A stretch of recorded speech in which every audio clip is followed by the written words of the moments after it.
बिस्मिल्लाहिर्रहमानिर्रहीम। आज हम उर्दू का नवा सबक इब्तिदाई हिसाब पढ़ेंगे। इस सबक को पढ़ने से पहले हम इस सबक के मुसन्निफ़ का तारुफ पढ़ेंगे। इसके मुसन्निफ़ हैं इब्न इंशा। इब्न इंशा 1927 में पैदा हुए और 1978 में आपका इंतकाल हुआ। आपका असल नाम शेर मोहम्मद ख़ान है, लेकिन कलमी नाम इब्न इंशा का इतना चर्चा हुआ कि लोग उनका असल नाम भूल गए। ज़िला जलंधर, मशरक़ी पंजाब, इंडिया की तहसील फलोर के एक छोटे से गांव तल्ला में पैदा हुए, जहां उनके वालिद खेती बाड़ी करते थे।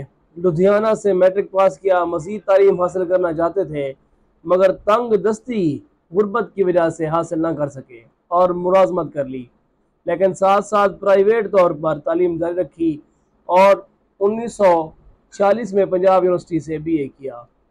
क़याम पाकिस्तान के बाद इब्न इंशा हिजरत करके लाहौर आ गए और रेडियो पाकिस्तान से वाबस्ता हो गए। वहाँ से अपनी मेहनत और खुदादार सलाहियतों की बिना पर तरक्की करते हुए सरकारी इदारे पाकिस्तान नेशनल सेंटर से के सरबराह और यूनेस्को के पाकिस्तान ऑफिस के डायरेक्टर मुकर्रर हो गए। यूनेस्को से वाबस्तगी की वजह से उनको मशरिक़ व मगरब के मुख्तलिफ ममालिक के सफ़र करने का मौका मुयस्सर आया, जिसके नतीजे में उर्दू में शगुफ्ता सफ़रनामों का खुशगवार इजाफा हुआ, क्योंकि आप मुख्तलिफ ममालिक की दौरे करते थे।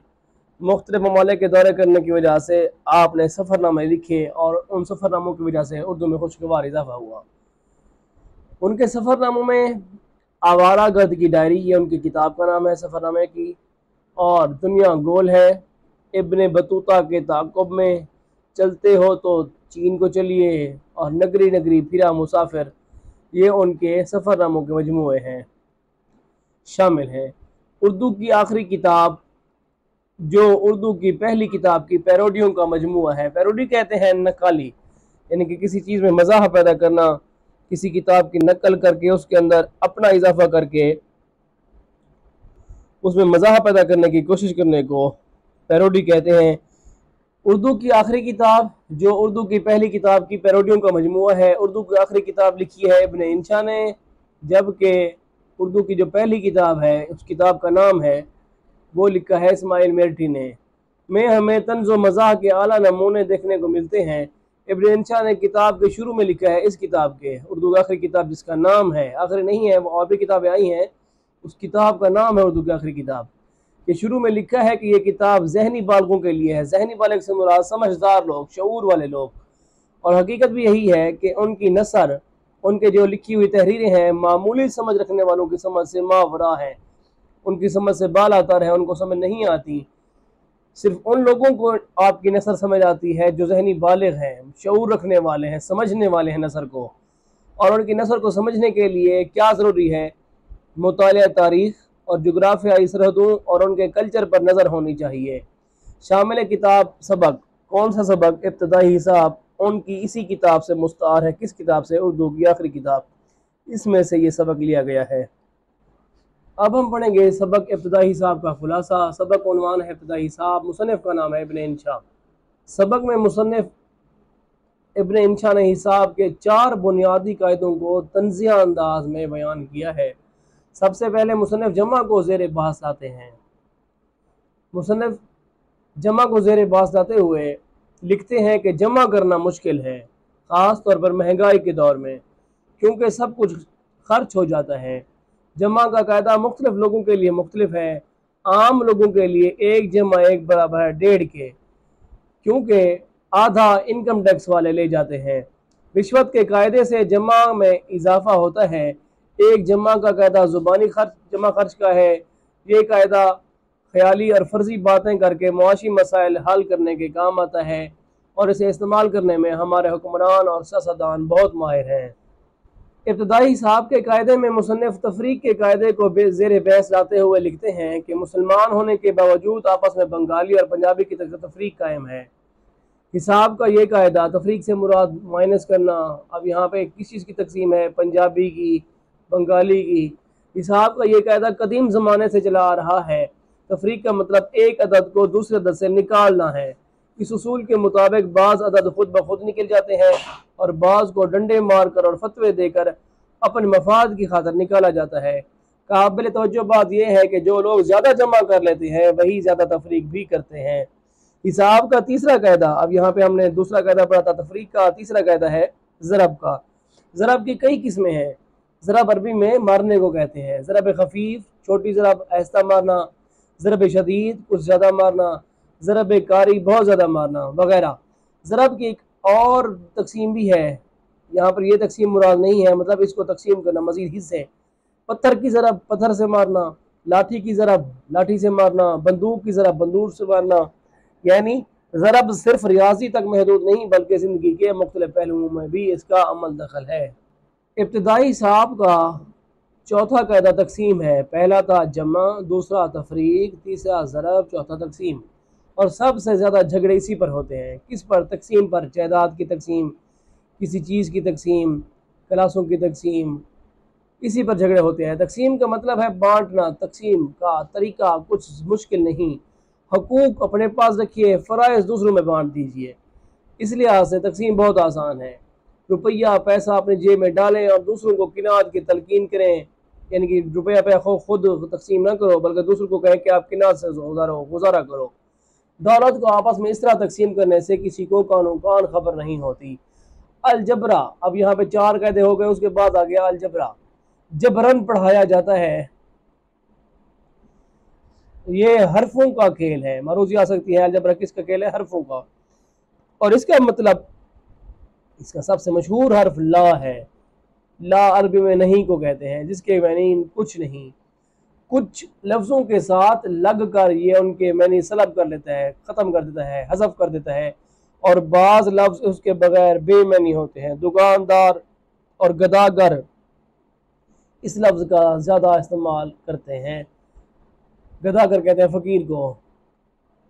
जैसे पैसा ला, और ला, mother in La, father in ला वगैरह। ये लफ्ज़ ऐसे हैं जिनमें ला का इस्तेमाल नहीं होता। अलजबरा हरफों का खेल है, जबकि जियोमेट्री लकीरों का खेल है। और उलमाए जियोमेट्री, ये मरूज़ी आ सकती है, उलमाए जियोमेट्री लकीर के फ़कीर होते हैं क्योंकि वो आज तक ज़ाविया कायमा और मुसल्लस के अंदरूनी ज़ावियों का दर्जा नहीं बढ़ा सके। इसी तरह मुस्ततील भी अब तक चौरस और उनके अज़ला की तादाद 4 ही है। मगरबी पाकिस्तान के ज़िलों की तरह मुस्ततील के ज़िलों में भी तब्दीली करनी चाहिए। ज्योमेट्री की बुनियादी चीज़ों में ख़त शामिल है। अब यहाँ पे ज्योमेट्री की मज़ीद वजाहत है। ख़त सीधे आदमी की तरह ख़त मुस्तकीम भी नुकसान उठाता है। सीधे आदमी पर जैसे बहुत ज़्यादा होता है, इसी तरह सीधे ख़त पर भी बहुत ज़्यादा होता है। मुस्तकीम का मतलब सीधा, इहदिनस सिरातल मुस्तकीम, हमें सीधे रास्ते पर चला। ख़त मुनहनी खीर की तरह टेढ़ा होता है। जैसे कहते हैं ना, खीर सीधी उंगली से ना निकले तो फिर उंगली टेढ़ी करनी पड़ती है। जबकि ख़त तकदीर, तकदीर मानी किस्मत, ख़त तकदीर को फरिश्ते पक्की स्याही से खींचते हैं। नसीब, किस्मत फरिश्ते लिखते हैं किसके साथ? पक्की स्याही के साथ, इसलिए मिटाना मुश्किल होता है। ख़त बेयरिंग बगैर टिकट के होता है। मिर्ज़ा गालिब को भी अक्सर लोग बेयरिंग भेजते थे, यानी कि जो बंदा ख़त भेजेगा उसके लिए टिकटें लगाना लाजमी होता है। लेकिन जो भेजे और टिकटें न लगाए बल्कि जो बंदा ख़त मौसूल करे, हासिल करे, ले, जिसको ख़त लिखा जा रहा है उस टिकट के पैसे भी वही ख़त लेने वाला दे, तो इसको ख़त बेयरिंग कहते हैं।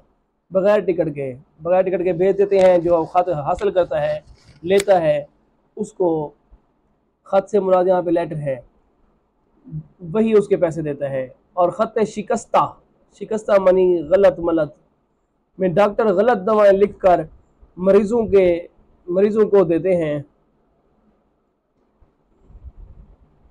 ऐसी लिखाई जो समझ ना आए, सपोज करें जैसे पैनाडॉल है तो ऐसे कर देते हैं बस।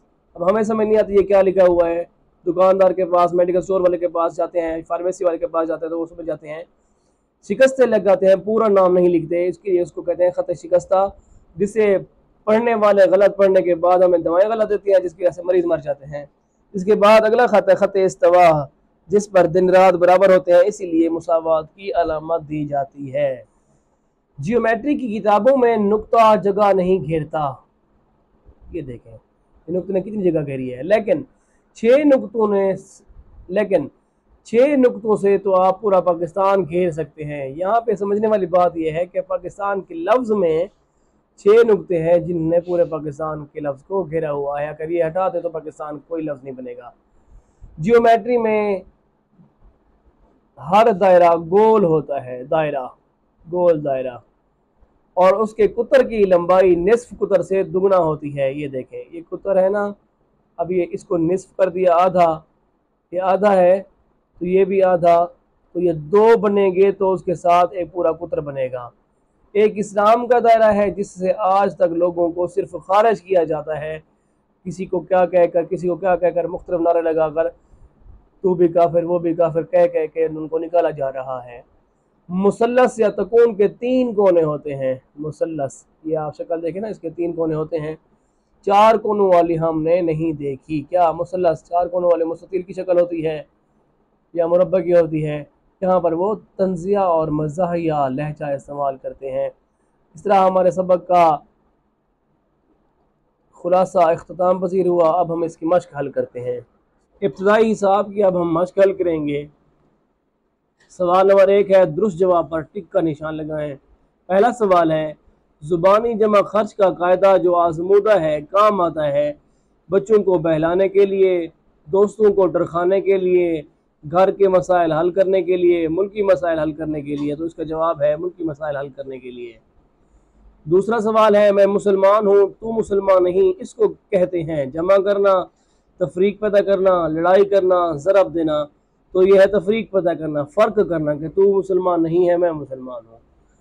तीसरा सवाल है, आदमी को आदमी से ज़रब दें तो हासिल ज़रब क्या होता है? आदमी, एक बकरी, एक भेड़, एक गाय। तो उसका जवाब है आदमी ही होता है। चौथा सवाल है, सबसे ज़्यादा झगड़े होते हैं जमा के कायदे पर, तफरीक के कायदे पर, ज़रब के कायदे पर, तकसीम के कायदे पर। जब हम किसी प्रॉपर्टी को तकसीम करते हैं या किसी भी चीज़ को तकसीम करते हैं तो एक कहता है हमारे हिस्से में कम आया है, दूसरा कहता है हमारे हिस्से में कम आया है, तो वहाँ पे लड़ाई झगड़े ज़्यादा होते हैं। पांचवा सवाल है, ख़त्ते इस्तिवा होता है जहाँ समंदर ही समंदर है, दिन रात बड़े होते हैं, रातें बड़ी होती हैं, दिन रात बराबर होते हैं। तो इसका जवाब है दिन रात बराबर होते हैं। छठा सवाल है, अजीब बात है कि कुतर की लंबाई होती है हमेशा निस्फ कुतर से दुगनी, से गुनी, 4 गुनी, कई गुना बड़ी। तो इसका जवाब है दुगनी। पहला मुख्तसर सवाल है, अलिफ, मुसन्निफ के मुताबिक जमा के कायदे पर अमल करना आसान क्यों नहीं है? जवाब, मुसन्निफ के मुताबिक जमा के कायदे पर अमल करना आसान नहीं क्योंकि कुछ बचता ही नहीं है, सब कुछ खर्च हो जाता है। दूसरा सवाल है, तकसीम करने का तरीका कब आसान होता है? जवाब इसका यह है, तकसीम करने का तरीका आसान तब होता है जब हकूक अपने पास रखें और फ़राइज़ दूसरों में बांट दिए जाएं। तीसरा सवाल है, मुसन्निफ की तालिब इल्मी के ज़माने में अलजबरा का ख़ास मुसर्रफ क्या था? मुसर्रफ से मुराद इस्तेमाल, अलजबरा किस इस्तेमाल में आता था? तो इसका जवाब है, मुसन्निफ की तालिब इल्मी के ज़माने में अलजबरा का ख़ास मुसर्रफ तालिब इल्मों को फेल करना होता था। दाल, मुस्ततील के 4 के बजाय 5 या 6 ज़िले कर देने से मुसन्निफ से क्या मुराद लेते हैं? इसका जवाब है, मुस्ततील के 4 के बजाय 5 या 6 ज़िले कर देने से मुसन्निफ की मुराद ये है कि एक आध फालतू रहे तो अच्छा ही है। मुसन्निफ के नज़दीक ख़त की कितनी किस्में हैं और वो कौन कौन सी हैं? मुसन्निफ के नज़दीक ख़त की 6 किस्में हैं, ख़त मुस्तकीम, ख़त मुनहनी, ख़त तकदीर, ख़त बेयरिंग, ख़त शिकस्ता, ख़त इस्तवा। मुसन्निफ ने दायरे के गोल होने की क्या वजह लिखी है? जवाब, मुसन्निफ ने दायरे के गोल होने की कोई वजह नहीं बताई, किसी ने पुराने ज़माने में फैसला कर दिया जो अब तक चला आ रहा है। सवाल नंबर 3 है, सबक इब्तिदाई हिसाब के मतन के हवाले से दिए हुए जुमलों में खाली जगह पुर करें। पहला सवाल है, कायदा वही अच्छा है जिसमें डैश ज़्यादा से ज़्यादा आए, हासिल जमा। दूसरा सवाल है, बाज़ अदद खुद निकल जाते हैं, बाज़ों को डैश निकालना पड़ता है, ज़बरदस्ती निकालना पड़ता है। तीसरा सवाल है, अल्लामा इकबाल की डैश उनके अलावा है। अल्लामा इकबाल की ज़रब कलीम उनकी किताब का नाम। चूँकि तालिब इल्म इससे घबराते हैं और ये जबरन पढ़ाया जाता है, जहाँ पे जबरन का लफ्ज़ आ जाए तो समझ लें उसको अलजबरा कहते हैं। जबरन से मुराद ज़बरदस्ती जो पढ़ाया जाता है। उलमाए डैश को हम लकीर के फ़कीर कह सकते हैं, उलमाए जियोमेट्री को, क्योंकि जियोमेट्री में कोई फ़र्क नहीं आया। ये इसलिए होता है कि कहीं तो दुनिया में दिन रात बराबर हों, कहीं तो मुसावात नज़र आए, उसको ख़त्ते इस्तिवा कहते हैं। अभी हमने MCQ में पढ़ा था। इसके बाद है ग्रामर हिस्सा, इल्म बयान। इल्म बयान किसे कहते हैं, उसकी तारीफ़ क्या है। तहरीर और तकरीर की खूबियों का जिक्र करके उन पर बहस करने को इल्म बयान कहते हैं। तहरीर हो या तकरीर, उनकी खूबियों के ज़िक्र और उनकी बहस को इल्म बयान कहते हैं। खूबियों का जिक्र और उनकी बहस। इल्म बयान की 4 किस्में हैं, तशबीह, इस्तिआरा, मजाज मरसल, किनाया। सबसे पहले हम तशबीह पढ़ते हैं। जब किसी चीज़ को मुश्तरका सिफत मानी खूबी की बिना पर उसकी कैफियत और सूरत हाल को मज़ीद पुरतासीर बनाने के लिए किसी दूसरी चीज़ की मानद करार दिया जाए तो उसे तशबीह कहते हैं। सिंपल अल्फाज में, आसान अल्फाज में अगर मैं आपको बताऊं तो तशबीह से मुराद है किसी चीज़ को किसी ख़ास खूबी या खामी की वजह से दूसरी चीज़ की मानद करार दिया जाए तो उसको तशबीह कहते हैं। जैसे मेरा बेटा चाँद की तरह है। अब बेटे की खूबसूरती को चाँद की मानद, चाँद की तरह, चाँद की मिसल करार देने के लिए बेटे को चाँद की तरह कहा गया है, क्योंकि चाँद भी खूबसूरत होता है। तो माँ अपने बेटे को कहती है कि मेरा बेटा चाँद की तरह है, तो इसको तशबीह कहते हैं। जिस चीज़ को तशबीह दें, अब इसके 4 रकान होते हैं। जिस चीज़ को तशबीह दें, जैसे जो मैंने मिसाल दी है बेटे की, उसे कहते हैं मुशब्बा। जिस चीज़ से दें, अब जो मैंने मिसाल दी है लड़के को किस चीज़ के साथ, बेटे को किस चीज़ के साथ मिसाल मवासला दी गई थी, वो दी गई थी चाँद के साथ। जिस चीज़ के साथ तशबीह दें उसे कहते हैं मुशब्बा बिही। वो सिफत जिसकी बुनियाद पर तशबीह दी जाए, क्या दोनों में मुश्तरक चीज़ें हैं, क्या वजह है, कौन सी खूबी है, खूबसूरती, जो वजह है उसको कहते हैं वजह शुबा। और वो कलमा या हर्फ जो मुशब्बा यानी कि जिसको तशबीह दी जाए, मुशब्बा बिही जिससे तशबीह दी जाए को मिलाए, कौन सा हर्फ है उसे हर्फ तशबीह कहते हैं। जैसे की तरह, की मिसल, की मानद, जैसे। अरकान तशबीह ये FSC में आपके काम आएगा, फर्स्ट ईयर में भी ये बहुत ज़्यादा हिस्सा इसका आता है, मारूसी में लाजमी। तशबीह के 4 अरकान होते हैं। पहला है मुशब्बा, दूसरा है मुशब्बा बिही, तीसरा है वजह शुबा और चौथा है हर्फ तशबीह। इनकी वजाहत हमने ऊपर पढ़ी है। जिसको तशबीह दे मुशब्बा, जिससे तशबीह दे मुशब्बा बिही, दोनों में जो खूबी है वो वजह शुबा, और जो लफ्ज़ दोनों में तशबीह पैदा कर रहा है उसे कहते हैं हर्फ तशबीह। और इसकी मिसाल ये भी हो सकती है, ये कागज़ दूध की तरह सफ़ेद है। कागज़ मुशब्बा, दूध मुशब्बा बिही, सफ़ेद वजह शुबा, की तरह हर्फ तशबीह। इस जुमले में कागज़ मुशब्बा है जिसको तशबीह दी जा रही है, दूध मुशब्बा बिही है जिससे तशबीह दी जा रही है, सफ़ेद वजह शुबा है कि दोनों सफ़ेद हैं, और की तरह ऐसा हर्फ है जो बता रहा है कि दोनों एक जैसे हैं, उसे कहते हैं हर्फ तशबीह। तशबीह के बाद है इस्तिआरा। इस्तिआरा जब हम किसी लफ्ज़ को हकीकी मैनू की बजाय मजाजी मैनू में, असल मैनी नहीं होते, मजाजी खुद से बनाए हुए मैनी होते हैं, इस तरह इस्तेमाल करें कि उसके हकीकी और मजाजी मैनू में भी तशबीह का ताल्लुक़ पाया जाए, उसे इस्तिलाह में इस्तिआरा कहते हैं। इस्तिआरा का मतलब है उधार लेना। अरकान इस्तिआरा, तशबीह के अरकान हमने पढ़े थे वो 4 थे, इसके 3 हैं। उसकी वजह भी मैं आपको बताता हूँ। इस्तिआरा के 3 अरकान होते हैं। मुस्तार लहू, जिसके लिए उधार लिया जाए, इसको हमने तशबीह में क्या कहा था, मुशब्बा। तशबीह में इसका नाम मुशब्बा है, इस्तिआरा में इसका नाम है मुस्तार लहू। मुस्तार मिन्हु, जिससे इस्तिआरा लिया जाए, जिसे हमने तशबीह में कहा था मुशब्बा बिही, यहाँ पे उसका नाम है मुस्तार मिन्हु। और वजह जामे, मुश्तरका सिफत, जिसको हमने वहाँ पे दिया था हर्फ तशबीह, वजह शुबा। वजह शुबा वहाँ पे हमने नाम लिया था। हर्फ तशबीह में नहीं होता। एक बुलबुल के है महवे तरन्नुम है अब तक, ये अल्लामा इकबाल का शेर है। अल्लामा इकबाल के इस मिसरे में बुलबुल का लफ्ज़ इस्तिआरा अल्लामा इकबाल ने अपनी ज़ात के लिए इस्तेमाल किया है। अल्लामा इकबाल जिनका मज़कूर नहीं, ज़िक्र नहीं, क्योंकि हमें पता है ये जो मिसरा है ये अल्लामा इकबाल का है। मुस्तार लहू है, बुलबुल का लफ्ज़ मुस्तार मिनहू है और तरन्नुम वजह जामे है। आसान लफ्ज़ों में मैं इसकी अगर मिसाल दूँ तो ये मैं कहता हूँ मेरा बेटा चांद है। इधर हमने मिसाल दी थी तशबीह में, मेरा बेटा चांद की तरह है। अब यहाँ पे बताया जा रहा है चांद की तरह है। यहाँ पे खुद वही चीज़ मानद करार दिया गया है, वही चीज़ खुद डायरेक्ट वही चीज़ करार दिया जा रहा है। मेरा बेटा मुशब्बा चांद मुशब्बा बही की तरह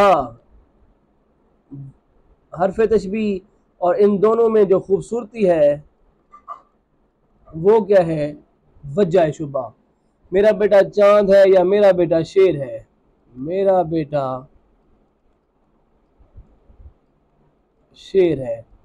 अब इसमें मेरा बेटा जो है ये है मुस्तार लहू, मुस्तार लहू। शेर जो है ये है मुस्तार मिनहू। इन दोनों में मुश्तरका चीज़ क्या है? वो है बहादुरी।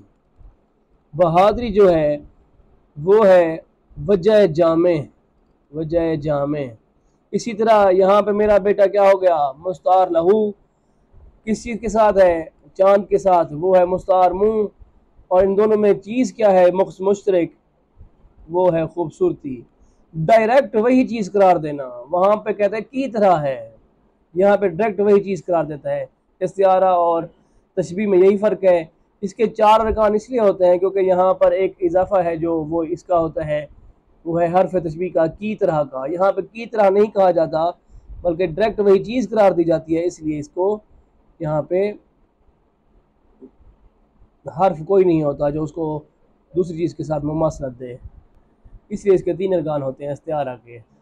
इसके बाद है सवाल नंबर 4, जिसमें हमने तशबीह और इस्तिआरा अलग अलग करने हैं। तशबीह में आपने याद रखना है की तरह, की मिसल, की मानद, ये आएगा, जबकि इस्तिआरा में डायरेक्ट वही चीज़ करार दी जाती है। ये खरबूजा शहद की तरह, जहाँ पे की तरह आ जाए वो होता है तशबीह, तो ये तशबीह है। दूसरा है बच्चे के गाल गुलाब के फूल की मानद, जहाँ पे की मानद आ गया है तो वो है भी तशबीह है। शेर के आते ही रन कांप उठा, हज़रत हुसैन के लिए इस्तेमाल किया गया है, तो डायरेक्ट हज़रत हुसैन को शेर करार दिया गया है, तो ये जीम इस्तिआरा है। मेरे चांद तू कहाँ है, अपने बेटे को मेरा चांद कहा गया है। चांद की तरह नहीं, की तरह होता तो ये तशबीह होता। डायरेक्ट वही चीज़ करार दी जाए तो ये इस्तिआरा होता है। इसके बाद है रमूज़ औकाफ। रमूज़ रम्ज़ की जमा है, रम्ज़ का मतलब है निशानी, और औकाफ जमा है वक्फ की। वक्फ का मानी है ठहरना, रुकना, तो इसलिए रमूज़ औकाफ का मतलब रुकने की या ठहरने की निशानियाँ, ठहरने की निशानियाँ, वक्फे की निशानियाँ। रमूज़ औकाफ से मुराद वो अलामतें, निशानी या अलामत जो तहरीर में एक जुमले को दूसरे जुमले या किसी जुमले के एक हिस्से को दूसरे हिस्सों से अलहदा करें, 2 जुमलों को अलहदा करें या एक जुमले के अंदर हिस्सों को अलहदा करें।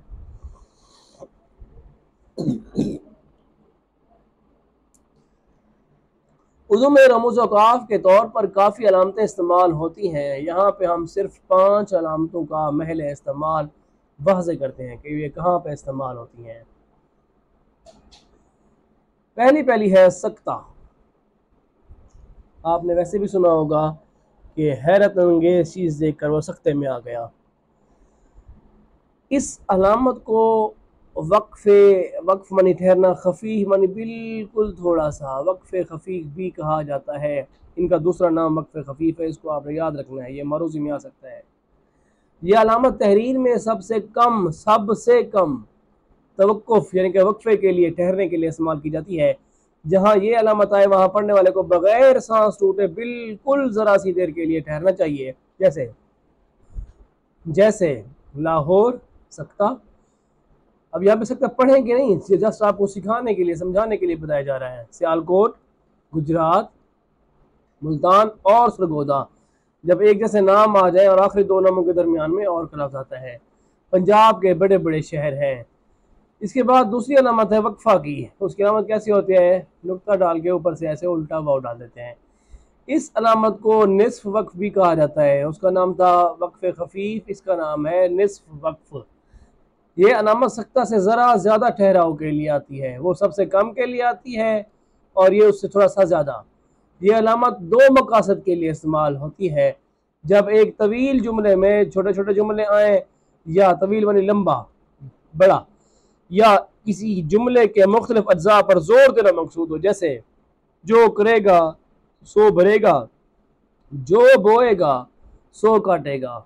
ये जुमला एक ही है, तवील जुमला है, इसमें ये अलामत आई है जोर देने के लिए कि जो कुछ करेगा उसका वही फल पाएगा। तीसरा है राब्ता, दो नुक्ते। इस अलामत का हटा हुआ जिसे वक्फ लाजम कहते हैं, वो था वक्फ खफीफ, ये था वक्फ निस्फ और ये है वक्फ लाजम। भी कहा जाता है वक्फे से कदरे ज़्यादा होता है। सबसे कम सकता, उससे ज़्यादा वक्फा, फिर उससे ज़्यादा राब्ता। वक्फे से कदरे ज़्यादा होता है। इस अलामत का इस्तेमाल वहाँ किया जाता है जहाँ तवक्कुफ़ करना लाजिम हो, ज़रूरी हो, बसूरत दीगर इबारत के गलत होने का एहतमाल है, अंदेशा है, डर है। जैसे माँ ने बेटे से कहा, बेटा मेहनत करो, मेहनत का अजर ज़रूर मिलता है। यहाँ पे राब्ते का अलामत। तफसीलिया, नाम से ही जाहिर है इस अलामत का इस्तेमाल, जैसा कि इसके नाम से ज़ाहिर है, वहाँ इस्तेमाल किया जाता है जहाँ पर किसी बात की तफसील बयान की जाती हो। जैसे अल्लामा इकबाल ने इलाहाबाद के मकाम पर खुतबा सतारा देते हुए हस्ब ज़ैल इरशाद फरमाया। क्या इरशाद फरमाया, उसकी पूरी तफसील यहाँ पे डाट दी गई है। वैसे यहाँ पे उनकी बात लिखी जाएगी पूरी कि अल्लामा इकबाल ने क्या कहा था, ये तफसील है उसकी। इसके बाद है ख़त्मा। आपने अक्सर किताब में देखा होगा, ख़ुद भी इस्तेमाल करते हैं। इस अलामत को अंग्रेज़ी में फुल स्टॉप कहते हैं। अंग्रेज़ी में से जब बात ख़त्म हो जाए फुल स्टॉप देते हैं, उर्दू में इसको ख़त्मा कहते हैं। अंग्रेज़ी में छोटा सा डाट होता है, लेकिन उर्दू में छोटी सी लकीर होती है, लाइन होती है। जुमले के खात्मे पर लगाया जाता है। जब एक जुमला बात ख़त्म हो जाए, जैसे मेरा नाम अरसलान है, मेरा नाम नौमान है, वहाँ पे बात ख़त्म हो जाएगी, वहाँ पे ये अलामत आती है। लेकिन जहाँ सकता, वक्फ़ा, वक्फ़ लाजिम या तफसील का मेल इस्तेमाल हो, वहाँ ख़त्मे की अलामत का इस्तेमाल हरगिज़ दुरुस्त नहीं। जैसे दुनिया दारुल अमल है, यहाँ पर ये अलामत आई हुई है, बात ख़त्म हो गई है। इसके बाद है सवाल नंबर 5, वो है दर झैल जुमलों में रमूज़ औक़ाफ़ की अलामतों का इस्तेमाल करें।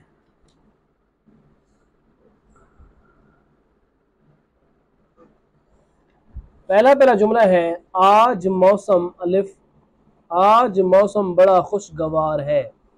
क्योंकि ना यहाँ पे कोई वक्फा है, छोटा सा जुमला है, कोई तफसीला नहीं आएगा, राब्ता नहीं आएगा, तो यहाँ पे ख़त्म आ जाएगा, बस मुख्तसर सी बात की गई है।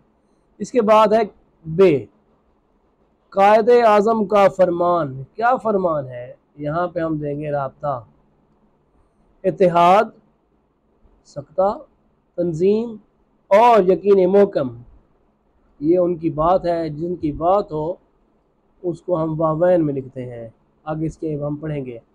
हमारे लिए आज भी मशअले राह है, बात ख़त्म, जहाँ पे बात ख़त्म वहाँ पे ख़त्म हो। इसके बाद तीसरा है जीम, वर्जिश के फ़ायदे हस्ब झैल हैं। अब उसकी तफसील बताई जाएगी आगे, तो यहाँ पे तफसील है, क्या अलामत आएगी। दाल है जापान, सकता, चीन, सकता, सिंगापुर, सकता, जनूबी कोरिया और फिलिपाइन का शुमार एशिया के तरक्की याफ्ता ममालिक में होता है। बात ख़त्म, तो यहाँ पे ख़त्मा। एक जैसी चीज़ें आ जाए तो दरमियान में सकते की अलामत आती है। है आना तो खफा आना, जाना तो रुला जाना, यहाँ पे भी सकते की अलामत आएगी। क्योंकि लंबा जुमला है तो उसको अलहदा करने के लिए दरमियान में सकते की अलामत आएगी। इसके बाद है सवाल नंबर 6, एराब लगाएं। तफरीक,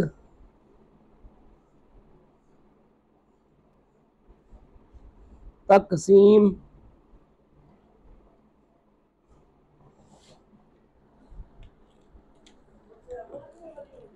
अगला लफ्ज है अलजबरा,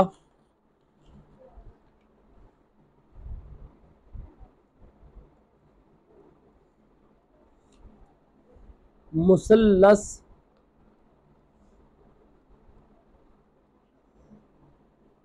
मुनहनी, टेढ़ा मेढ़ा। आगे है बिंदी, आपने इंडिया की फिल्मों में भी देखा होगा बिंदिया लगाना। इसके बाद सवाल नंबर 7 है, दर्ज झैल पैराग्राफ को तवज्जो से पढ़ें और आखिर में दिए गए सवालों के जवाब तहरीर करें। इसको कहते हैं तफहीम इबारत। तफहीम मानी फहम रखना, समझना, तफहीम इबारत इसको कहते हैं। बचत करना एक ऐसा अमल है जिसमें आप अपनी आमदनी या पैसों का कुछ हिस्सा खर्च किए बगैर महफूज रखते हैं ताकि उसे मुस्तकबिल में किसी ज़रूरत या काम या मकसद के लिए इस्तेमाल किया जा सके। ये पैसे जमा करने की आदत आपको गैर मुतवक्के हालात, ये देखें ये सख्ता की नमत आई हुई है, जैसा कि हंगामी अखराजात या बड़ी ख़रीदारियों के लिए माली तहफ़्फ़ुज़ फराहम करती है। बचत का मकसद सिर्फ पैसे महफूज करना नहीं होता, बल्कि ये मुस्तकबिल की ज़रूरत याद और ख्वाहिशात को पूरा करने के लिए मनसूबा बंदी का एक जरिया भी है।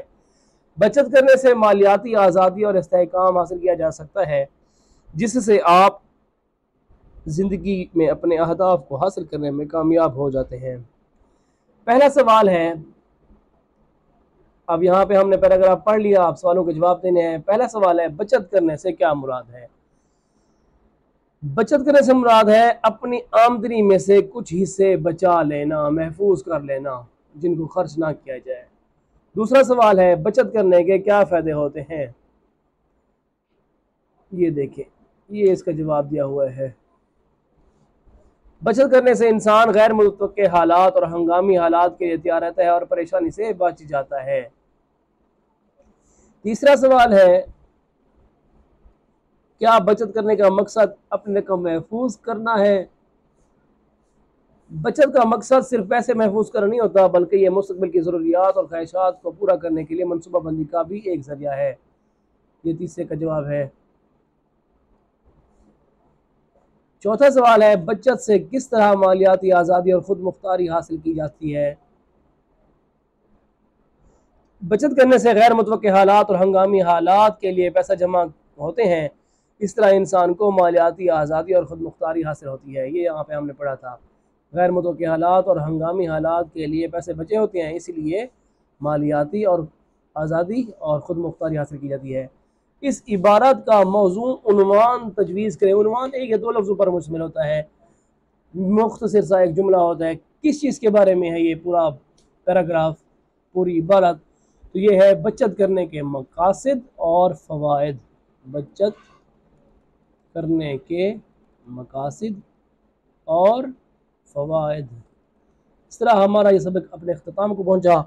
उम्मीद है आपको आसान लफ्ज़ों में ये पूरा सबक समझ आ गया होगा। इस तरह की मालूमाती वीडियोस देखने के लिए और आसान फहम बनाने के लिए देखते रहिए हमारा यूट्यूब चैनल अल फरीद अकेडमी। अल्लाह ने के बाद।